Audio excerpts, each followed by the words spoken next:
own family. I'm Amina Stevens from First Time Buyers Club, and you're watching Own's 20 Questions.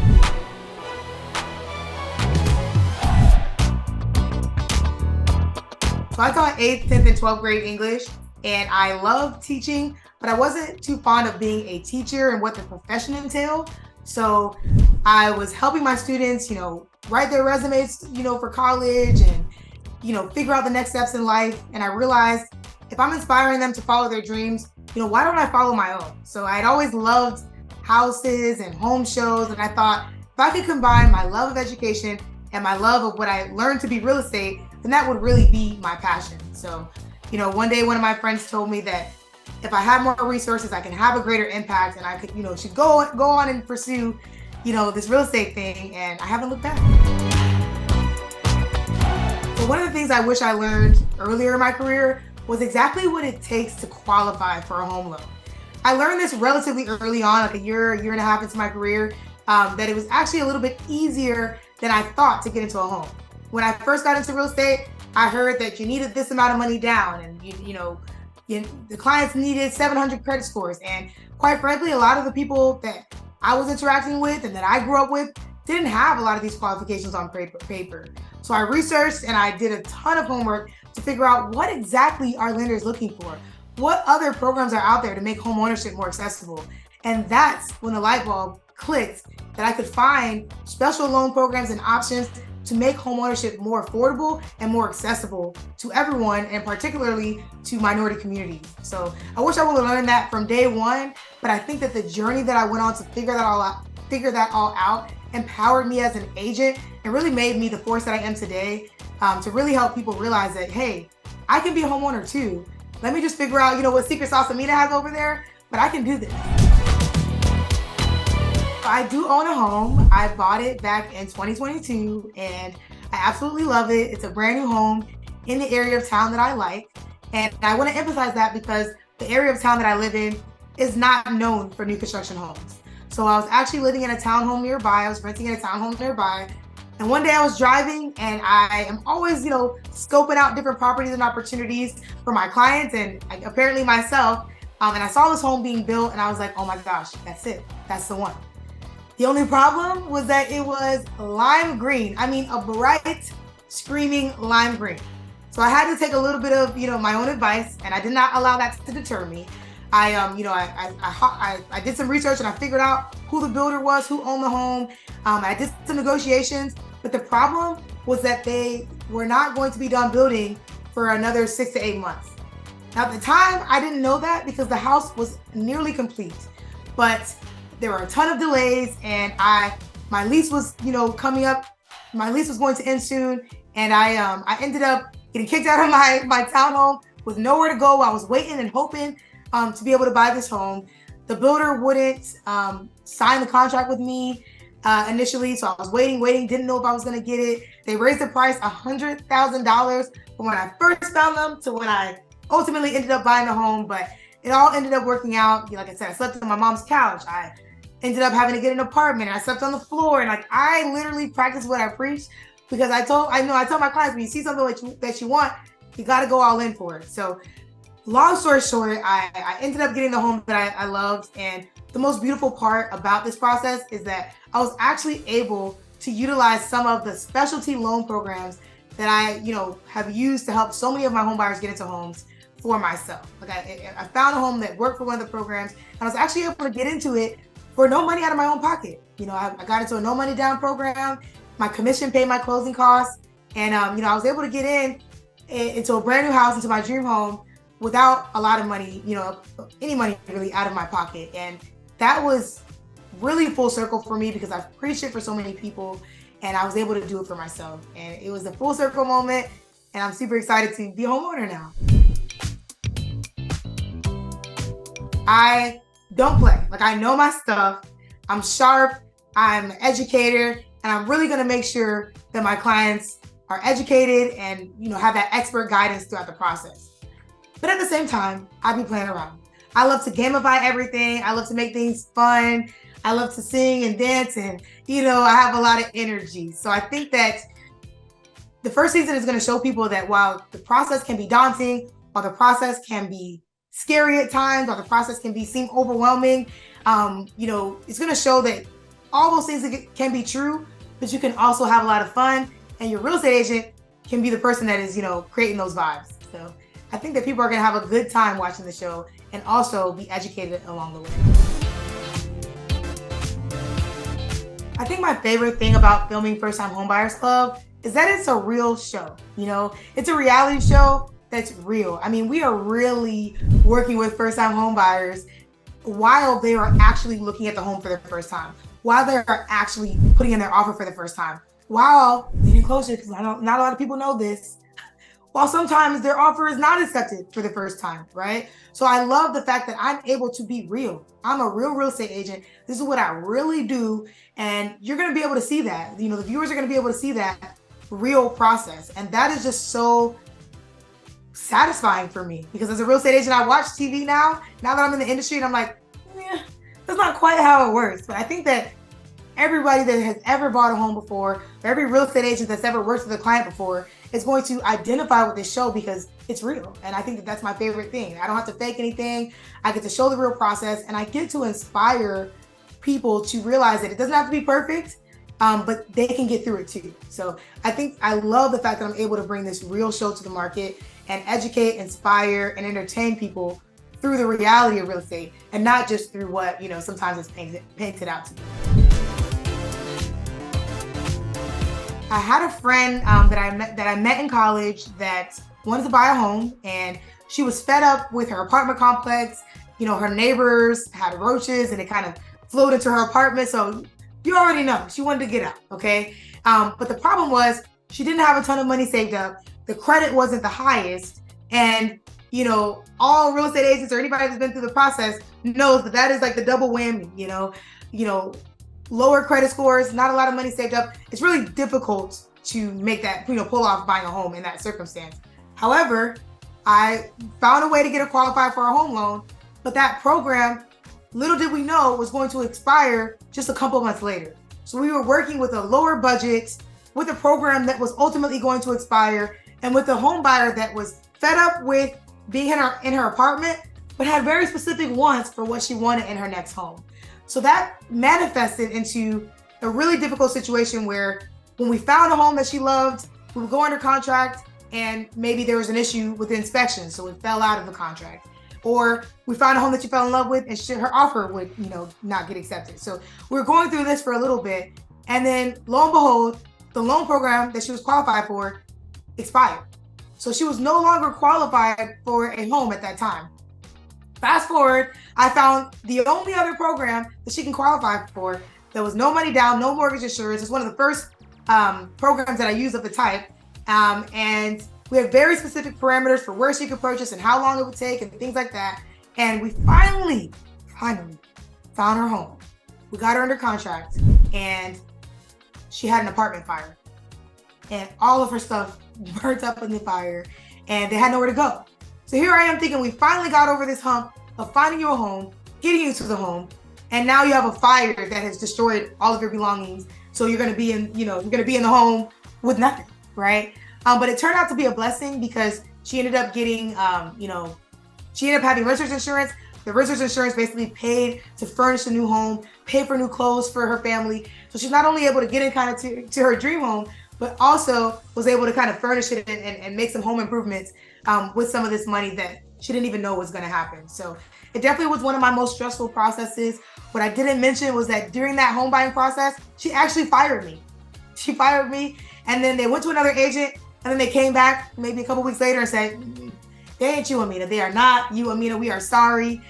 We were, a little bit high strung. We didn't know what we wanted. We didn't know what we needed. But we made it happen in the end. And to this day, she is the most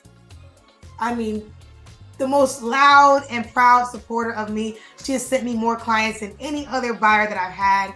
And, I'm super excited to have been able to go through that journey with her, because it really confirmed that, I know that I'm doing the right thing when I'm helping these clients out, even when they're upset or firing me, or, I can be that shoulder for them when they go through an apartment fire and don't know what to do next. So it was definitely the most challenging, but most rewarding client experience that I've had so far. Well, the first tip that I have for first-time home buyers, it's a little woo-woo, but you got to believe that homeownership is for you. You got to say yes for homeownership, and you got to say it with your chest, okay? You got to believe that you can be a homeowner. I came from a family of renters for the most part. I never really thought that I could be a homeowner until I saw it in my life, until I saw my mom buy a home as an adult. And then I realized, wait, that could be me too. So you got to believe it, or you're never going to go on this path in the first place, or at the first instance of any kind of difficulty or setback, you're going to give up, right? So you got to believe and hold that torch for homeownership in your mind, and force through even the difficult times, or even when you think it's not going to happen for you. Okay. The second thing is that you need to find an expert real estate agent. What I mean by this is you got to find somebody that walks the talk, talks the talk, and walks the walk. You want to be able to talk to the person on the phone, get a referral, because most of the time, first-time home buyers, they get referrals from other people. Hey, my friend Tasha, she's a real estate agent, but it doesn't mean she got the sauce. I got the sauce. Like, you got to find somebody that's saucy. So you have to find somebody that when you talk to them on the phone and you give them your situation, they're coming with a strategy. They're coming with a plan. They're answering questions. They're flexible. They're resourceful. Okay. So find a great and knowledgeable and expert real estate agent, and one that is not going to take no for an answer. And then third, you got to prepare. You got to get into the right financial circumstance. Some people think that they have to have $1 million saved up and the perfect credit score to get into a home. And if they watch the show, they're going to realize that's not true.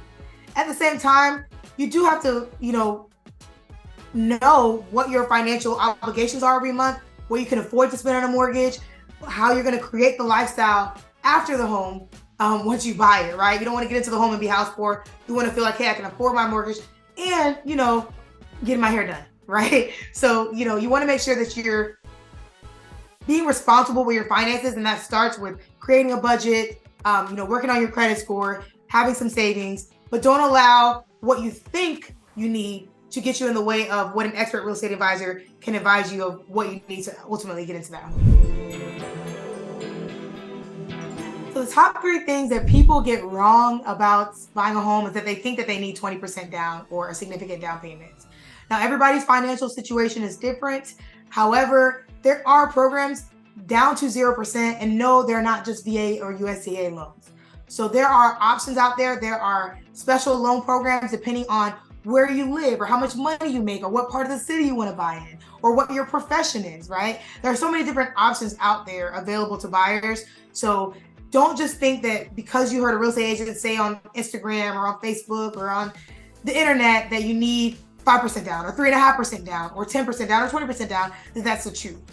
There are options available to everyone, and everybody's situation is unique. So definitely make sure that you are exploring options that are available to you. The second thing that people get wrong is that they think, oh, I want to buy a home and it's going to take a year. It's going to take 2 years. It's going to take 6 months.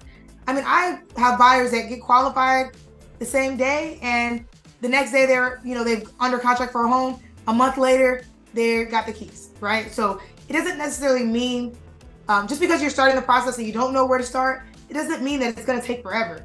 It takes as long as it takes, right? So for some people, it's a weekend. For some people, it's a year. For some people, it's 6 months. Everybody's plan is different, but there's a path to home ownership for everyone.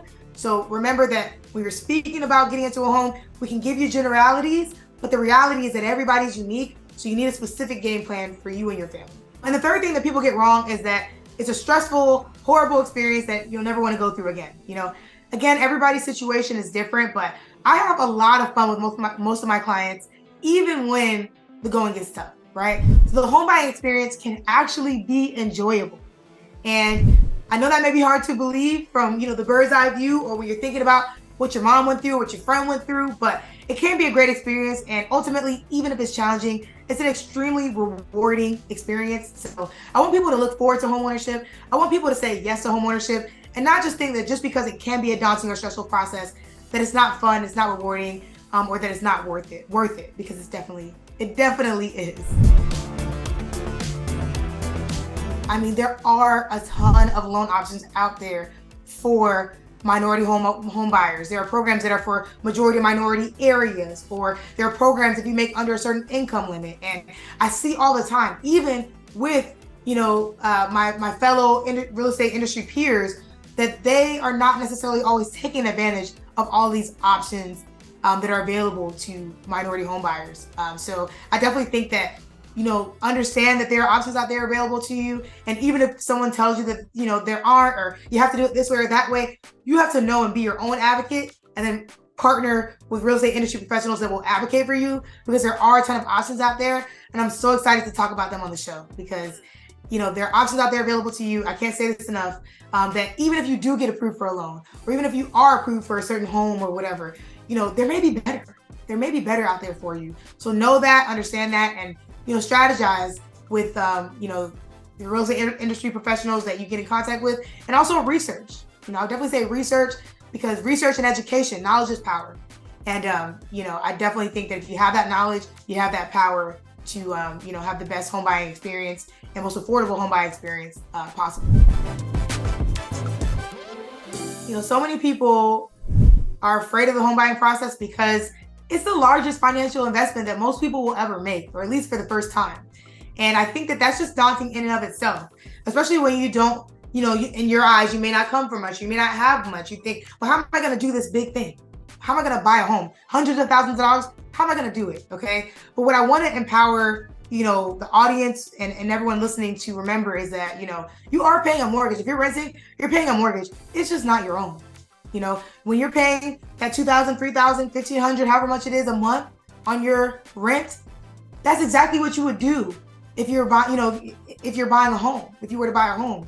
So remember that you actually already have the ability to buy a home. So now we just got to get it in your name.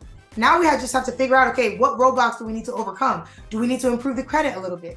Do we need to find down payment assistance or find no money down programs? What can we do to get you the assets or the credit score, or whatever it is to get into a home? But the reality is that most first-time home buyers or most renters already have what it takes to get into a home. They just don't have the knowledge. So, and a lot of times they don't have the belief.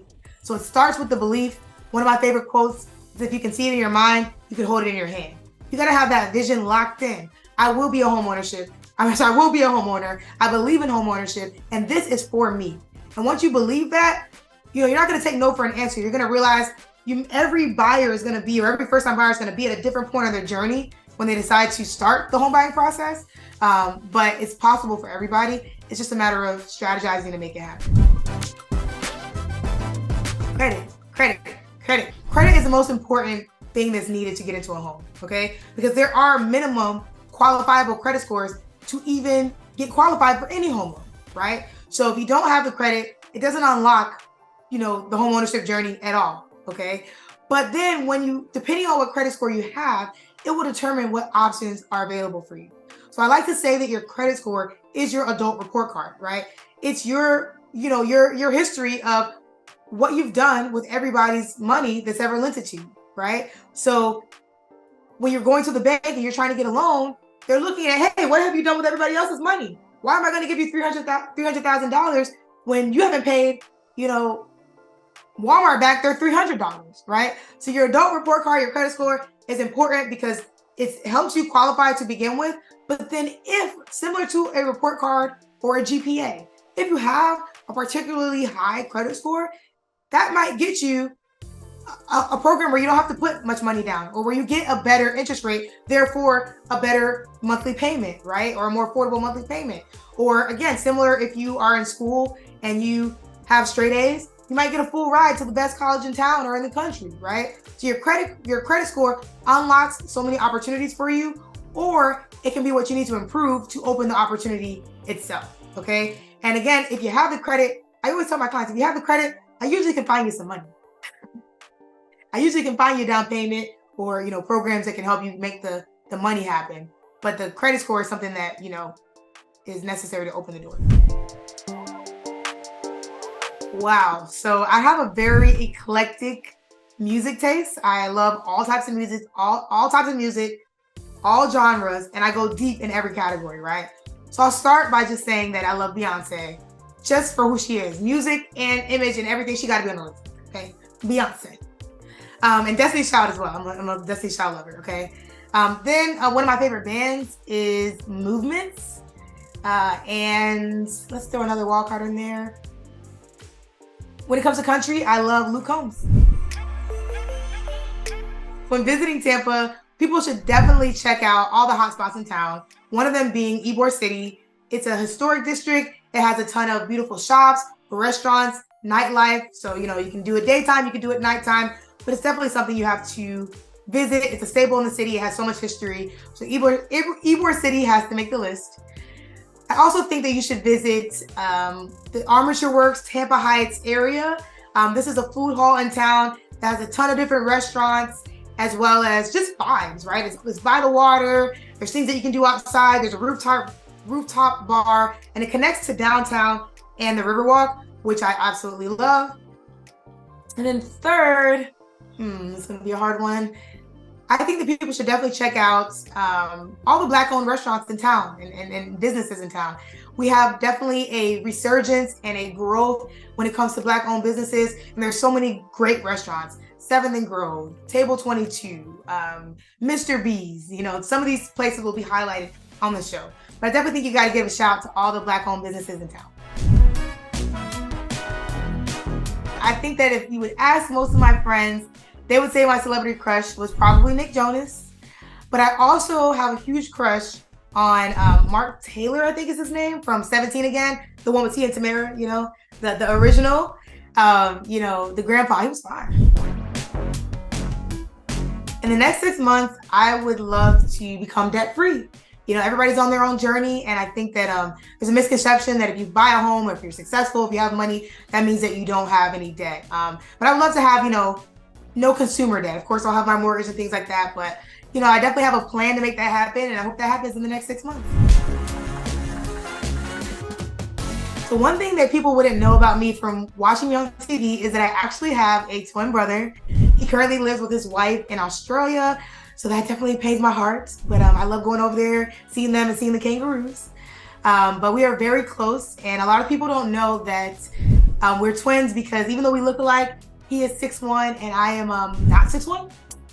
So a lot of times they think that he's my boyfriend or they don't know who he is when we go out. But I have a twin brother. We're very close, and shout out to him. This is easy, okay? There is no greater karaoke song than, there's two actually, okay? There are no greater karaoke songs than I Will Survive